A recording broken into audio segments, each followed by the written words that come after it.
झारखंड जिले के साहिबगंज में 3 जघन्य हत्याकांड को अंजाम देने वाले बदमाश को पुलिस ने गिरफ्तार करने में सफलता हासिल की है। पुलिस लाइन स्थित अपने कार्यालय में एसपी नौशाद आलम ने प्रेस कॉन्फ्रेंस करके बताया कि उत्तर प्रदेश चंदौल के बलुआ थाना में खेलवानी निवासी संदीप पाल वारदातों को अंजाम देने के बाद लगातार फरार चल रहा था। इसकी गिरफ्तारी के लिए न्यायालय से वारंट भी निर्गत था। इसके निर्देश पर इसकी गिरफ्तारी के लिए मिर्जा चौकी थाना प्रभारी प्रकाश रंजन के नेतृत्व में एक टीम का गठन किया गया। गठित टीम के सदस्यों ने पेशेवर एवं तकनीकी तौर पर कार्रवाई करते हुए बदमाश संदीप पाल को मिर्जा चौकी से गिरफ्तार कर लिया। इसके पूर्व पुलिस इसकी तलाशी में यूपी से भी गई थी, लेकिन इसका पता नहीं चल पाया था। पुलिस ताक में लगी रही। इधर प्रेमिका से बात करने के चक्कर में संदीप पकड़ा गया। एसपी ने बताया कि संदीप यहां किसी क्रशर में मुंशी का काम करता था। इस बीच उसने अपने सहयोगियों के साथ 3 मार्च 2021 को पत्थर व्यवसायी धनंजय मिश्रा को अगवा कर लिया था। इसके 10 दिन बाद 13 मार्च को जिरवाबाड़ी ओपी क्षेत्र के अंबाडी रेल लाइन स्थित पुलिया के समीप से जमीन के अंदर से धनंजय मिश्रा का शव बरामद हुआ। इस संदर्भ में मिर्जा चौकी थाना के कांड संख्या 15/21 के तहत प्राथमिकी दर्ज थी। इसके बाद संदीप पाल ने 24 अगस्त 2022 को जिरवाबाड़ी ओपी अंतर्गत पिंडारी निवासी उप प्रधान प्रकाश बास्की उर्फ बबलू बास्की का अपहरण कर लिया था। बाद में बबलू बास्की का शव बोरियो थाना अंतर्गत चंपा गांव के जंगल से पुलिस ने बरामद किया। मामले को जिरवाड़ी थाना में कांड संख्या 203/22 दर्ज हुआ है।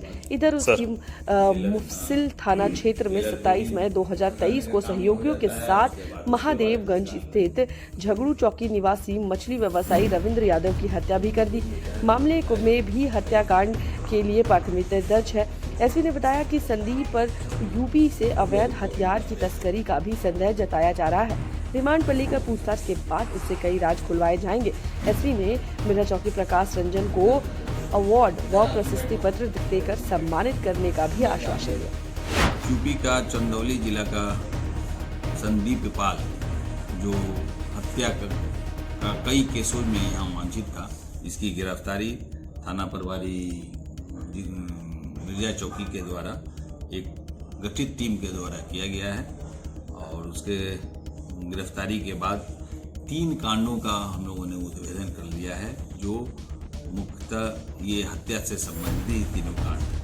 पहला कांड जो धनंजय मिश्रा जी का था, जो महादेवगंज में क्रशर वो चलाते थे और उसी इतराफ में ये रहकर मुंशी का काम करता था क्रशर, और वहीं से इसका इनसे विवाद हुआ धनंजय मिश्रा जी से, जिसके वजह से उनका हत्या करके लाश को पहाड़ी के जेसीबी के माध्यम से कूद कर डाल दिया गया था ताकि उसको कुछ अता पता चले।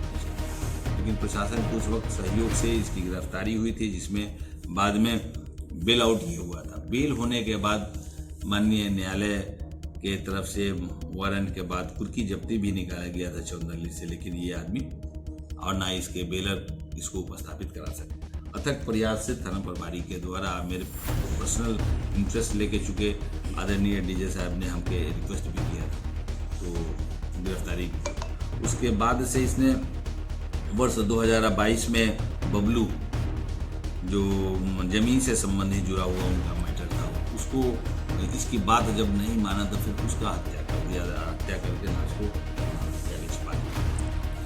तीसरा हत्या अभी हाल में ही वर्ष 2023 में रविंद्र यादव जी का हुआ, जो मछली मार रहे थे गंगा नदी के किनारे, और वहाँ से जाके दिन के समय में ही अपने ग्रुप के साथ गया और ताबड़तोड़ फायरिंग किया। दहशत वहाँ फैल गया और वहीं पर बेचारे धराशायी हो गए। वहाँ से ये लोग समस्त लोग वहाँ से भागे थे, जिसमें से ये नामजद था।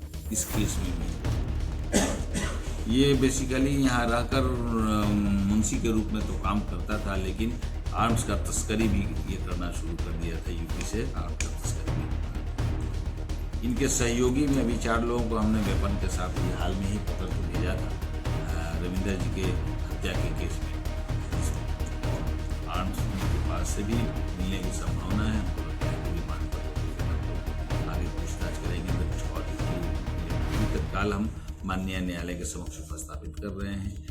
हम ऐसा मानते हैं कि इनके पकड़े जाने से जो पूर्व में जो भी हत्या की केसेस जो हुआ था, इसका पटाक्षेप हो गया है और इसने एक बालिया बयान में अपने आप को एक्सेप्ट भी किया।